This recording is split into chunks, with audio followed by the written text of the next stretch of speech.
Good evening, student. You are most welcome in the class teaching of English. Today we have topic the aims and objectives of teaching English in India. Bharat के अंदर teaching of English के AIIMS and objectives लक्ष्य और उद्देश्य क्या हैं? First of all, difference between AIIMS and objectives. Before discussing aims and objectives of teaching English at school level, it is fair to differentiate between aims and objectives in detail. सबसे पहले हम school स्तर पर teaching of English के लक्ष्य और उद्देश्यों के बारे में डिस्कस करेंगे. इसकी आवश्यकता को किस प्रकार से महसूस किया गया और एम्स एंड ऑब्जेक्टिव्स में क्या अंतर होता है, आज डिटेल से हम इसकी स्टडी करेंगे. The aim has wider scope in the sense that it covers a more area of study. कहता है एम जो होता है उसका विस्तृत क्षेत्र होता है. इस संदर्भ में it covers a more area of study, अध्ययन एक लंबे स्तर पर किया जाता है. The scope of objective is narrow. उद्देश्यों का जो क्षेत्र होता है वो संकीर्ण होता है. Meaning by it covers a limited area of study, यानी इसकी स्टडी का जो एरिया होता है वो बिल्कुल सीमित क्षेत्र में होता है.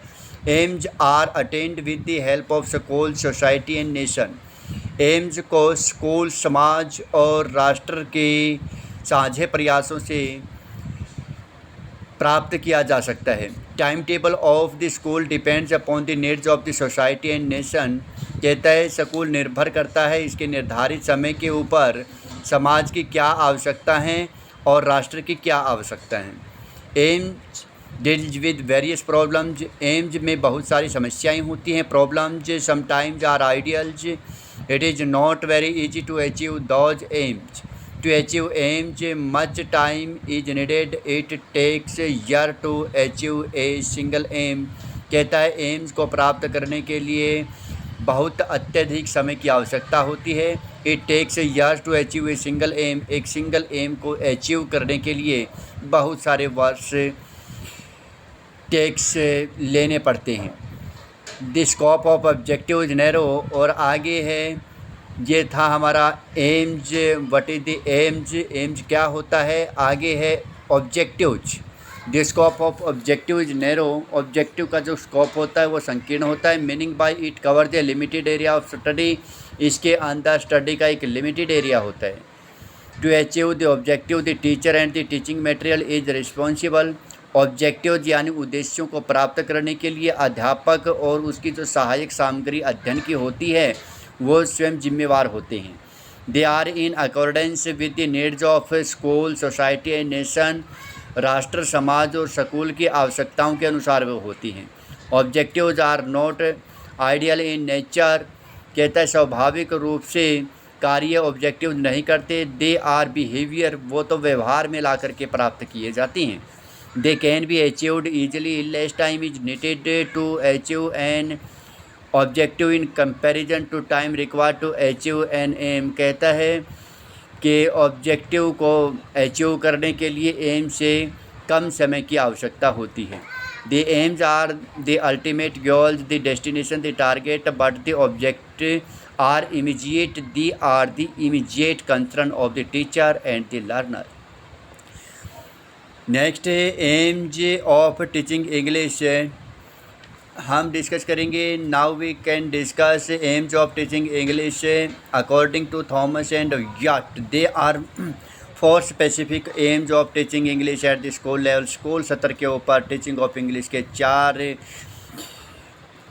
एम्स होते हैं. First of all, to understand spoken English, listen with comprehension. कहता है विस्तृत अध्ययन के साथ इंग्लिश को सुनना और सुनी हुई इंग्लिश को समझना. टू स्पीक इंग्लिश, इंग्लिश बोलना. थर्ड है to understand written English, written English को समझना. रीडिंग एंड कॉम्प्रिहेंशन, कॉम्प्रिहेंशन को समझना. रीडिंग उसका पठन करना. टू राइट इंग्लिश, इंग्लिश को लिखना.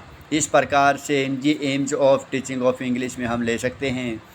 तो टू अंडरस्टैंड स्पोकन इंग्लिश, इसके अंदर रहेगा to schools level the student should have the ability to comprehend spoken English needed in day to day conversation exchange of greeting at school. स्कूली सत्र के ऊपर विद्यार्थी इंग्लिश को बोलने को व्यापक रूप से उनके अंदर योग्यता होती है। नीडेड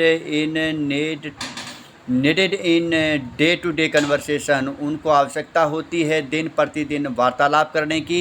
एक्सचेंज ऑफ ग्रीटिंग्स, जो भी वो सीखते हैं, जैसे किसी की रिस्पेक्ट करना है, ग्रीटिंग करना, अभिवादन करना है, इस प्रकार से उनके विचारों का जो आदान प्रदान होता है, इसको बोलते हैं exchange of greetings. Receiving orders और डायरेक्शंस, इसको क्रमानुसार प्राप्त करना, इसके दिशा निर्देशों को प्राप्त करना। एंड लिसनिंग टू लेक्चर्स को सुनना, टॉक्स बातों को सुनना, इंटरव्यू साक्षात्कारों को सुनना।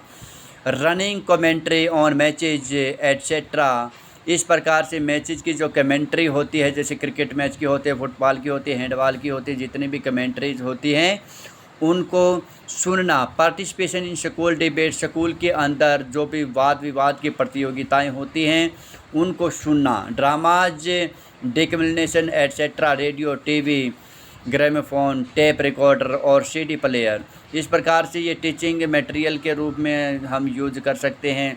लर्निंग मटेरियल के यूज में हम इसको कह सकते हैं, जैसे रेडियो के ऊपर न्यूज़ सुनना है, टीवी के ऊपर हम सुन भी सकते हैं, देख भी सकते हैं, ग्रामोफोन के अंदर हम श्रवण कौशल का विकास कर सकते हैं, टेप रिकॉर्डर को सुनना, सीडी प्लेयर को देखना सुनना।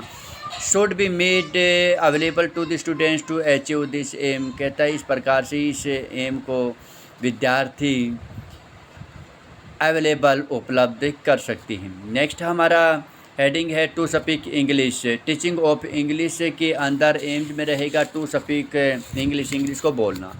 The second basic skill in learning a language is to speak, second जो बेसिक कौशलता होती है वो लैंग्वेज को बोलना, उसको सीखना। The language speaking English is easier than reading with comprehension and writing of English, कहता है इंग्लिश को लिखने से और इंग्लिश को पढ़ने से आसान होती है इंग्लिश को बोलने की कौशलता। Speaking requires the ability to produce sound and to speak with proper stress and intonation, इस प्रकार से फोनेटिक्स के अंदर से हम प्रोड्यूस साउंड कैसे प्रोड्यूस होती है, वो साउंड टू स्पीक, वो साउंड कैसे स्पीक की जाती है, बोली जाती है, विद प्रॉपर स्ट्रेस, कहाँ पर वर्ड और सेंटेंस को बोलते हुए प्रॉपर स्ट्रेस देना है, इंटोनेशन, और इस प्रकार से उसकी जो तारतम्यता है राष्ट्रीय स्तर पर, वो कैसे इंग्लिश स्पीकिंग करनी है, कैसे उसके रिदम को समझना है, ये बातें ध्यान में रखनी होती हैं। Language is basically speech, language मूलभूत बोलने का ही कार्य होती है। The basic of learning all languages, सभी लैंग्वेजेज को सीखने का जो आधार होता है वो सारा का सारा लैंग्वेज को बोलने का ही होता है। However skill in speaking is not evaluated in examination system, that is why it is being neglected in our classes, इस प्रकार से कहता है जो स्पीकिंग स्किल होती है वो एग्ज़ाम प्रक्रिया के अंदर मूल्यांकित नहीं होती और इस प्रकार से हमारी क्लास के अंदर भी उसकी उपेक्षा की जाती है।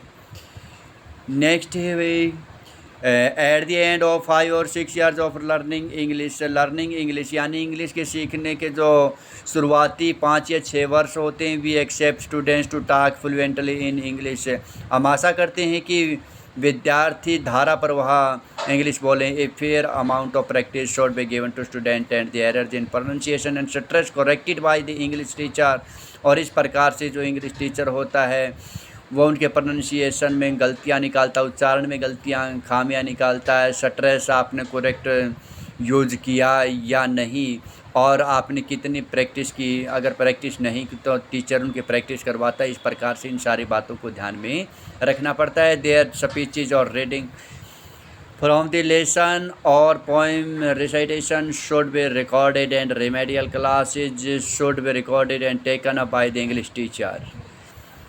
तो रिमेडियल यानी जो उपागम रिमेडियल होता है, उपागम क्लासेज के अंदर हम जो रिकॉर्ड करते हैं और इस प्रकार से रिकॉर्ड करने में जो समझने में और उसको हम लागू करने में जो रिमेडियल क्लासेस करते हैं should be recorded and taken up by the English teacher के द्वारा ये ध्यान में रखी जाती है। English is required in almost all spheres of life, कहता है जीवन के हर क्षेत्र में लगभग इंग्लिश की आवश्यकता रहती है और इस प्रकार से टू स्पीक इंग्लिश हमें इंग्लिश बोलने की कौशलता को प्राप्त करना होता है। नेक्स्ट हमारा थर्ड टॉपिक रहेगा to understand written English reading with comprehension, लिखी हुई इंग्लिश को समझना, रीडिंग विद कॉम्प्रीहेंशन और लिखी हुई इंग्लिश को पढ़ना, व्यापक स्तर पर पढ़ना। The third stage is to understand written English, जो तीसरा सत्र है इंग्लिश को समझने का है। This skill is of great importance for the students, विद्यार्थियों के लिए यह जो कौशलता होती है बड़ा ही महत्व रखती है। Merely reading a text silent और loud does not mean acquisition of a language, कहता है केवल लिखे हुए को पढ़ना, साइलेंट रूप से पढ़ना, ऊंचे स्वर में पढ़ना, इसे तात्पर्य ये नहीं है कि हम किसी लैंग्वेज के अर्थ को ग्रहण करती हैं। The reader must comprehend the meaning of what is written, अब पाठक को व्यापक रूप से उसके अर्थ को समझना होता है और व्हाट इज रिटन की क्या लिखा गया है। ये स्कूल लेवल के ऊपर शुरू होता है। इस प्रकार से it is expected of a school leaver in India to be able to read with understanding books journals and newspaper in English. इस प्रकार से कहता है कि जो भी स्कूल छोड़ देते हैं विद्यार्थी स्कूली शिक्षा के बाद, वो योग्य हो जाते हैं पुस्तकों को, पत्रिकाओं को, समाचार पत्रों को, जो कि इंग्लिश जिनका माध्यम होता है उनको समझने के वो योग्य हो जाते हैं। Student should be able to adopt English as a medium of instruction and examination if he pursues higher studies, अगर वो हायर स्टडीज भी करता है तो वो सभी दिशा निर्देशों को इंग्लिश में स्वीकृत कर लेता है। उसकी एग्जामिनेशन सिस्टम होता है वो भी इंग्लिश में वो कर सकता है। नेक्स्ट हमारा हेडिंग रहेगा टू राइट इंग्लिश, ये कौशलता है लिखने की कौशलता। In the basic skill required to acquire in English, basic जो स्किल होती है वो एक लैंग्वेज को प्राप्त करना है भाई, जैसे भाई राइटिंग कम्स लास्ट, और राइटिंग तो सबसे बाद में आती है, पहले भाई जैसे उसको समझना है, फिर बोलना है, फिर पहले उसको समझना है, फिर सुनना है, पहले उसको लिसनिंग में लेना है, फिर उसको टू अंडरस्टैंड समझना है और फिर उसको लिखना है। टू राइट इंग्लिश ये बेसिक स्किल्स होती है। राइटिंग कम्स लास्ट, लिखने की जो स्किल आती है सबसे बाद में होती है। But it is of equal importance as that the skills of listening skills and reading, लेकिन इसका एक समान महत्व होता है जैसे कि लिसनिंग, स्पीकिंग एंड रीडिंग का। It is the skill which has the main emphasis of the teachers and parents, यह तो टीचर और पेरेंट्स के ऊपर भी निर्भर करता है। The evolution of the acquisition of a language is done based on written test, और इस प्रकार से किसी भी लैंग्वेज अभिकरण का मूल्यांकन करना ये लिखित टेस्ट के ऊपर ही आधारित होता है। Students cram rote the question related to the language and literature text of the language and without comprehending omit it out of the examination answer sheet, कहता है एग्जामिनेशन की आंसर जो शीट होती है उसके अंदर व्यापक स्तर पर इसको मिटाया जा सकता है। जैसे भाई क्रैम रॉट रट्टा लगाते हैं क्वेश्चन का रिलेटेड तो लैंग्वेज से संबंधित, साहित्य से संबंधित, लेकिन लिखना ज़रूरी होता है।